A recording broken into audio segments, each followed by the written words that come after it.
Rocky Mountain High.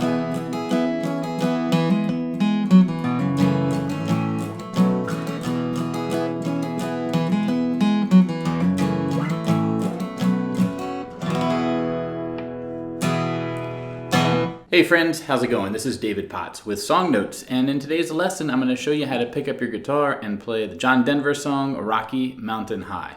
This is a really fun song to play. It's in drop D tuning. It's one that I actually had not learned until the last couple weeks, so I'm pretty fresh into playing it, and I want to show you what I've picked up along the way in case you too want to get over the hump with this song. So let me kick things off by saying for this lesson I'm going to focus on two main things. The first is going to be this main recognizable riff you hear. In the intro of this song, you hear it in the chorus of this song. It sounds great, it's really fun to play. It is challenging to work out, but it is rewarding as well. Okay? I'm going to focus on that for the first part. The other half of the lesson will be how to do the verse and how to do the chorus, and I'll actually show you how to do just a strum-along version as well, in case you don't want to do any of the difficult John Denver, complex finger stuff, and you just want a campfire version. So all this is here in this lesson. Jump ahead if you know what you want. And with that said, let's dive on in. So as always, I like to say, check out my website, playsongnotes.com. It's my website where the notes for this lesson, for all my lessons, are there waiting for you. So if you want to access these tabs or print them out after you're watching this video, you can go ahead and do that. Okay, so playsongnotes.com. Bookmark it, tell a friend who you think will dig it, and I would really appreciate that. But otherwise, let's get into this. Okay, so the first two things I want you to know is we're going to do capo on the 2nd fret. Okay, that'll let you play it exactly in the same key as John Denver. He uses a capo here as well.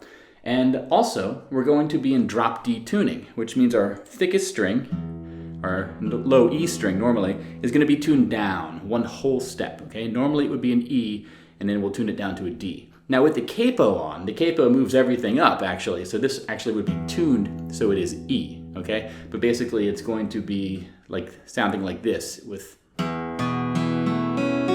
If I push down none of the frets and just play all the open strings, this is what we should sound like, okay? So drop D tuning, 2nd fret, and with that said, let's get on into this lesson, and we're gonna start with that riff. Okay, so here is the tab for the riff. Now I don't really recommend just diving in and running with this tab unless you really know what you're doing, because I want to explain some of the bigger picture nuance that's going on here. Okay, so first up, notice how there's 8 counts for this entire sequence here. And this is going to repeat over and over again.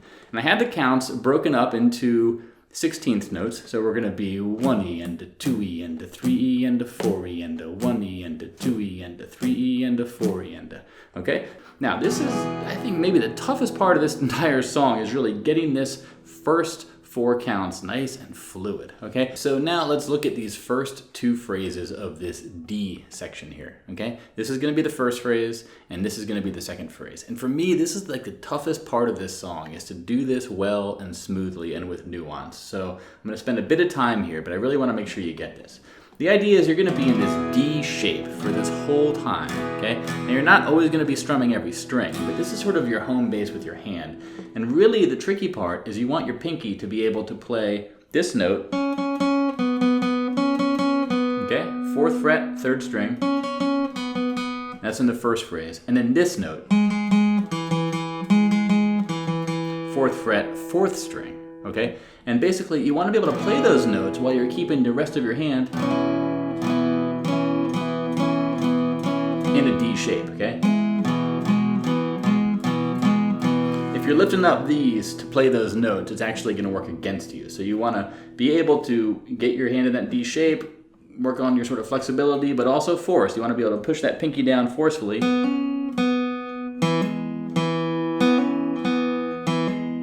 Okay, so that's sort of the starter. Now, let's look at this first phrase. This is going to be,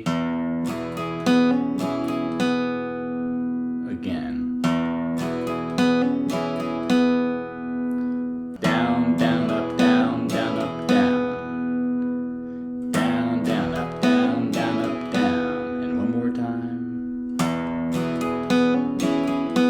And I will say that I am hammering this on that 2 count there. You don't have to hammer it if your pinky isn't strong enough. You could just do this.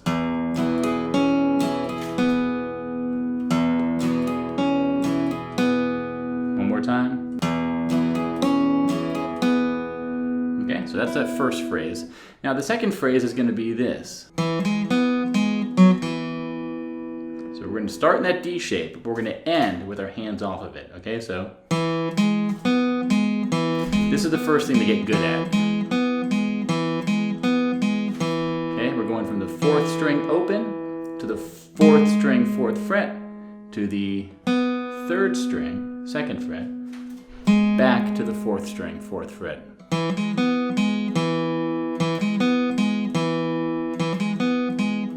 And if you can hammer it, great. That's a hammer. Now I find that really hard to do, so I don't actually do it when I play it. But basically, you get good at that phrase, and that's how you end it. 2nd fret on the 4th string, open 4th string. So your index finger is doing that. It's going from this position to this position. So it's not a really big leap there. Okay? That's really the first, measure there. You really want to get good at that. After that, you're going to transition into the E minor and the G and the A. Now let me explain this. The E minor normally is played open 6th string, 2nd, 2nd, open, open, open. But because we're in drop D tuning, we can't play this open low string because it won't be an E anymore. It's going to be a D. So what we're going to do is put our middle finger here on the 6th string, put our ring finger on the 5th string, 2nd fret, and then we're going to sort of not play the 4th string. If you do play it, it's not the end of the world, but basically we're going to mute it. I just sort of drape my ring finger into it. So 2nd fret, muted, and then open G string. Okay, if you play all 4, it would be, this is fine too, okay? So we're basically going to be on those thickest 4 notes. Now this is sort of the E minor home base. Think of this as E minor, get used to it, okay?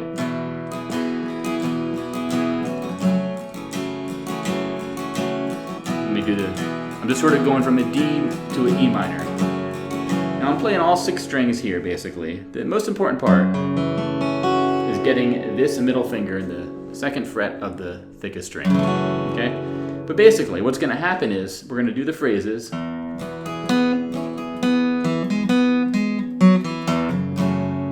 We're going to sort of go into that E minor by doing an open low D string here, and then hammer on by putting our middle finger down, and then strum the E minor. And I like to strum the thickest 4 strings, like I said. So.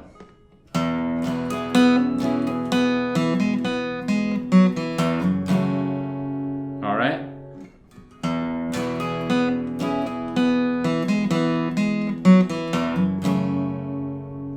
So it's 1 E and 2 and now we go to the G.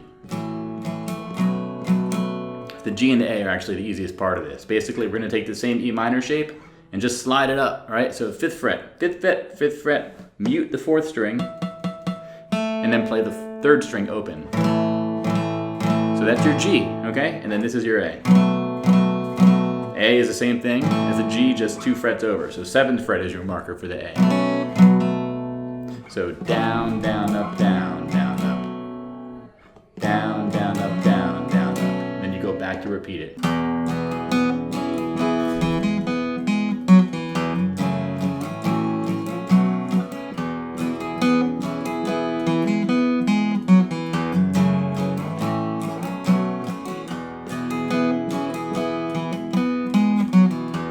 Now I will say, the thing about this riff, especially in this D section, is you can get a little bit sloppy and play some of the other strings that are in the D chord, as long as you get those pinky notes clean. You want to be able to hear those. It's not the end of the world if you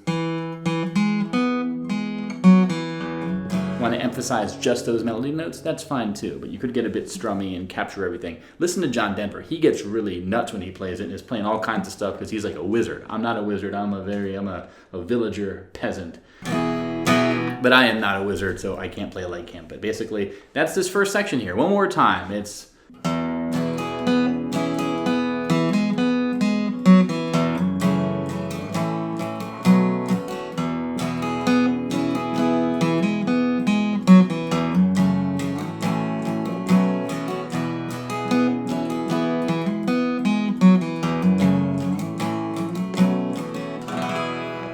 so that's what you're going to use when you're singing part of the verse and chorus, as I'll show you. But otherwise, if that's all you want to know, that's that main riff. It's great stuff, and you can get the tabs on my website, playsongnotes.com. You can print them out and add it to your bag of tricks. But basically, next, let's look at how to play the entire song now that you have that riff sort of figured out. Okay, so first up, I want to talk about the chords you're going to need for this song. Now, I already showed you some. I want to talk about a few more and just explain what's going on here.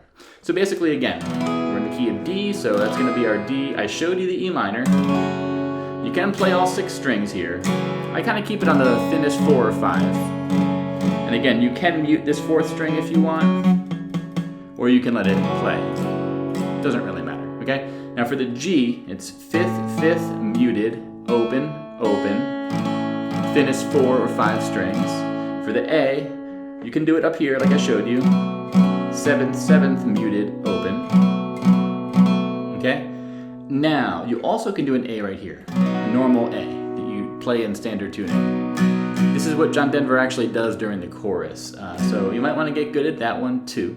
And then finally there's a C chord we're going to need. That's a regular C chord. So this A and this C are the normal ways you play an A and a C when you're not in drop D tuning. But it's these other chords here, the E minor, the G, the A. Get good at those,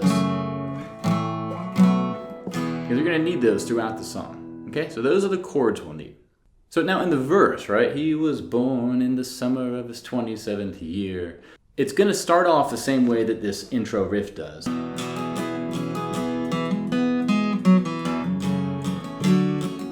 But it's going to go from a C to an A in the 3 count and the 4 count of the second measure, okay? So if I just did strumming and I didn't worry about the riff, it would be, he was born in the summer of his 27th year, okay? But then, after you play that whole thing once, you're gonna do the regular riff thing I taught you at the beginning. Coming home to a place he'd never been before.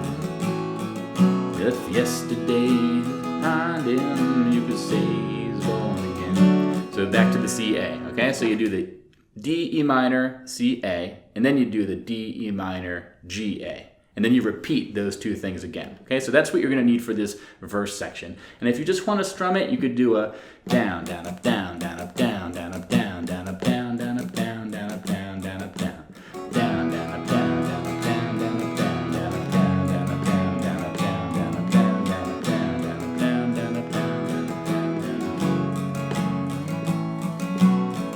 Okay, you could use that for the entire song. So basically, take a note of that for that verse. You're gonna have the C to the A transition there. But then we get into the chorus of this song, and this is where things get, there's a little bit new stuff going on here. First up, we're always gonna start each line in the chorus with a G to an A, and then we're gonna go to a D. But the way we play the D is gonna be special, okay? So the G will always be here, okay? So this is Colorado, Rocky Mountain High. All right, so I'm playing the G down here on the 5th fret thing in the bass notes, and I'm going to a regular A, and then D. Regular D is how you start here, but there's a few different variations we're gonna do. The first one is this. Okay? One more time. This is how he plays it. Now this is actually tricky, and you can do the same thing by doing this, the same sound. We're basically starting in a D and we're going to like a D add 5 or whatever you call this, right? We're just putting our pinky here on the 5th fret, right? Then a D sus4 and then down to a D. Now the way he's doing it is he's ending on that D, but he's starting up here on like his bar chord D. So 7th, 7th, 5th, okay, on the thinnest 3 strings. And then 4th, 3rd, 3rd on the thinnest 3 strings. And I'm barring the 3rd fret with my index finger, just the first 2 frets. Then I end up on a D. So that would be Colorado, Rocky Mountain High. Okay? So that is tricky. It's a sort of a fast movement there, but do it however you like. You could do the...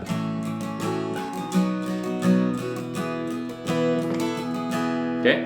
That's the first part. The next part looks like this. We're going to start the same way. I've seen it rain fire from the sky. What we're doing here is on the thinnest 3 strings, we're going to be barring the 7th fret. And then we're gonna put our pinky down on the 10th fret. Now you're far away from the capo here, so basically if you're playing with a capo on the 2nd fret, this is actually the 9th fret and this is the 12th fret, okay? So it's open, open, open, 9, 9, 12.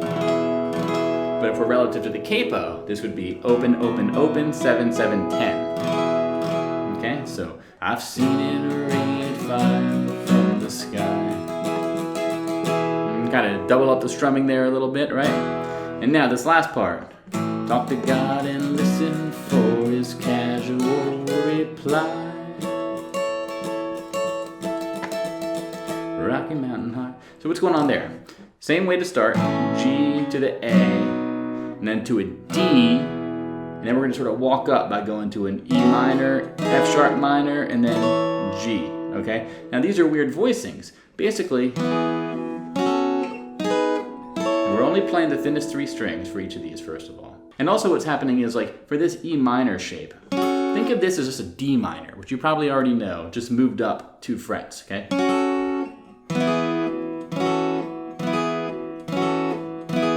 Okay? That's your E minor. And then the F sharp minor is the same shape, just moved up 2 more frets.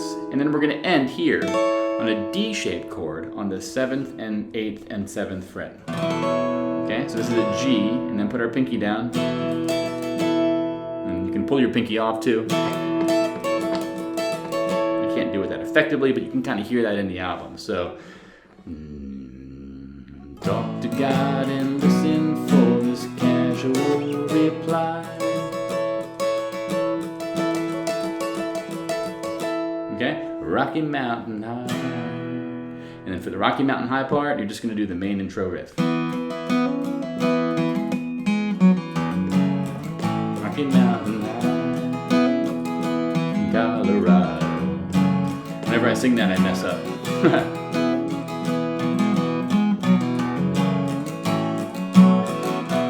Okay?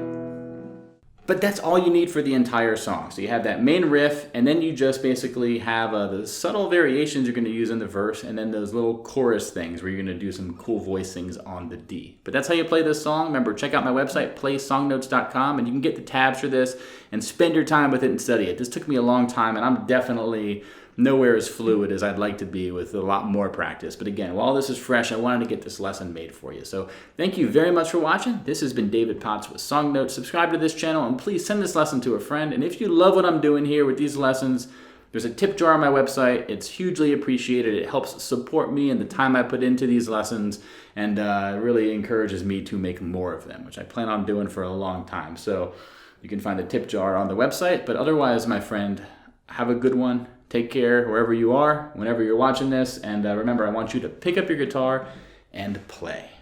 Goodbye.